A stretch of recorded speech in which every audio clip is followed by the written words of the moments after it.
Good morning, students. Welcome in economics class. Today we are going to start the next chapter, chapter number 12, forms of market. Yes, form of market. In this chapter we will discuss about market and different types of forms of market. First of all, what is market? Market क्या है? Ordinary for an individual it would mean a shopping complex. बेटा जब भी हम market की बात करते हैं तो सबसे पहले हमारे माइंड में आता है कि कोई शॉपिंग कॉम्प्लेक्स होएगा, but for student of economics it is not correct. लेकिन इकोनॉमिक्स के स्टूडेंट्स के लिए सिर्फ ये एक कोई शॉपिंग कॉम्प्लेक्स नहीं है. मार्केट जो है वो इसका एक स्पेशल मीनिंग होता है. It doesn't refer to any geographical area. कि हम लोग कह देते हैं ना, जैसे जलंधर में हमारे पास हम कहते हैं शेखा बाज़ार जो है वो मेन मार्केट है, मॉडल टाउन मार्केट है, रैनिक बाज़ार एक बहुत हमारी ओल्ड एंड बिग मार्केट है. ठीक है, सिर्फ जोग्राफिकली एरिया से हमारा मतलब मार्केट नहीं है जहाँ पे गुड सेल और परचेज की जाती है. इंस्टेड इसमें हम वो सब तरह का ऑल सच सिस्टम और अरेंजमेंट इसमें हम देखते हैं जिसके थ्रू आउट बायर्स और सेलर्स आपस में कांटेक्ट करते हैं, सेटलमेंट करते हैं और चीज़ों को सेल परचेज किया जाता है. ये सिस्टम जो है वो सिंपली एक इलेक्ट्रॉनिक मेल या टेलीफोनिकली कम्युनिकेशन से भी हो सकता है ना.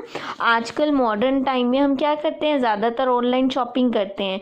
अपना ई मार्केटिंग के थ्रू आउट हम लोग अपनी मेल करते हैं. ई बिज़नेस इतना चल रहा है, हम लोग क्या करते हैं, ऑनलाइन अपनी मार्केटिंग करते हैं, ऑनलाइन चीज़ों की सेल परचेज करते हैं, है ना. तो इसका मतलब सिर्फ कोई शॉपिंग कॉम्प्लेक्स तो नहीं है हमारी जो मार्केट है. तो market refer to all such system. Market में हम वो सारे सिस्टम अरेंजमेंट ले लेते हैं जिनकी वजह से बायर्स और सेलर आपस में कांटेक्ट क्रिएट करते हैं, एक दूसरे के नियर आते हैं चीज़ों को सेल परचेज करने के लिए. And it does not refer to any shopping complex. इसमें कोई पर्टिकुलर शॉपिंग कॉम्प्लेक्स इंक्लूड नहीं होता. फिर आता है फॉर्म्स ऑफ मार्केट. बेटा हमारे पास बेसिकली 3 टाइप्स की फॉर्म्स ऑफ मार्केट होती हैं. Perfect competition, monopoly market, monopolistic competition, और एक हम इसके अलावा स्टडी करते हैं एक्स्ट्रा, वो है ओलिगोपोली मार्केट.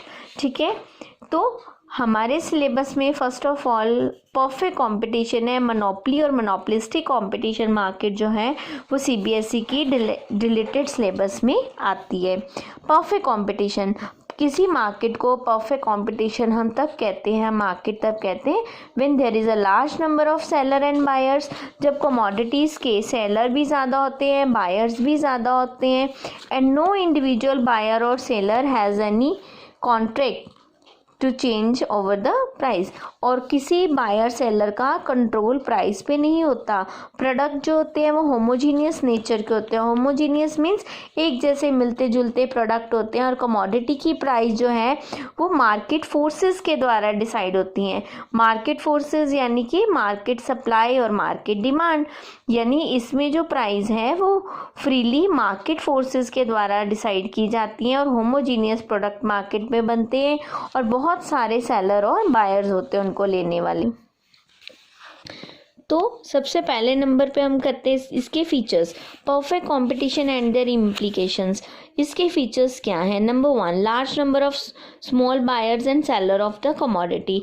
बेटा ये वो मार्केट है जहाँ पे नंबर ऑफ बायर्स और सेलर अवेलेबल होते हैं मार्केट में.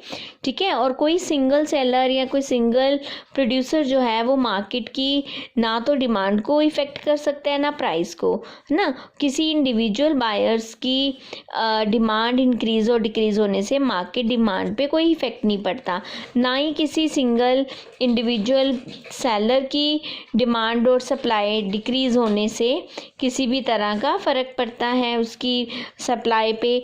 ना तो किसी बायर्स की चेंजेस आने की वजह से हमारी मार्केट की सप्लाई चेंज होती है, ना ही कंज्यूमर की चेंजेस आने से हमारी मार्केट की डिमांड में चेंज आता है.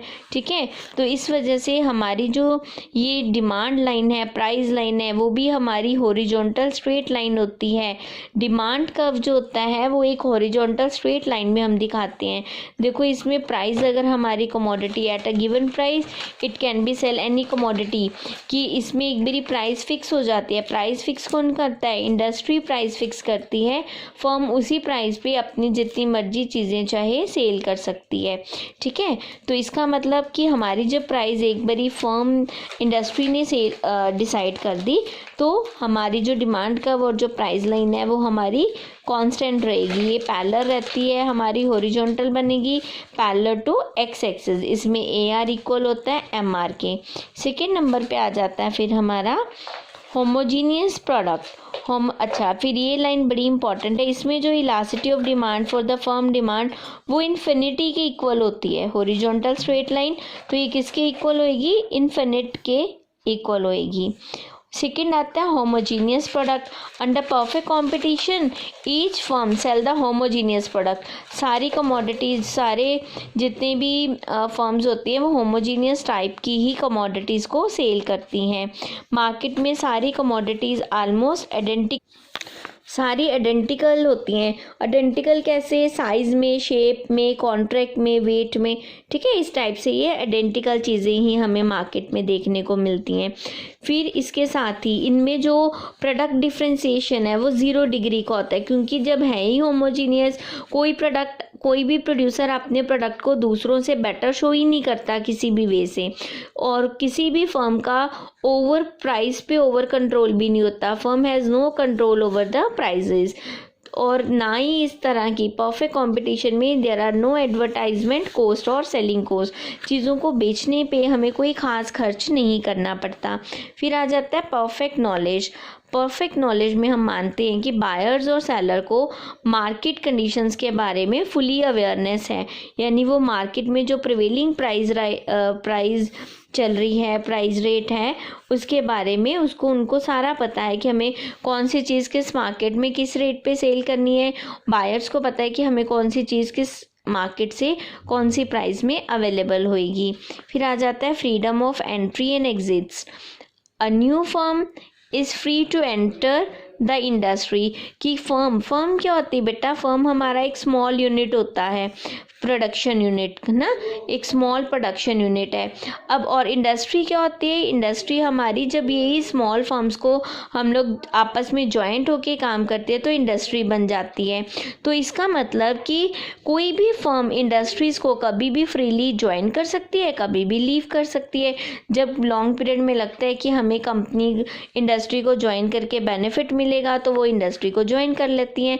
अगर लगता है कि हमें लीव आउट करके बेनिफिट मिलेगा तो वो लीव कर जाती हैं। ठीक, फिर आ जाता है independence decision making. There is no agreement between any two firms.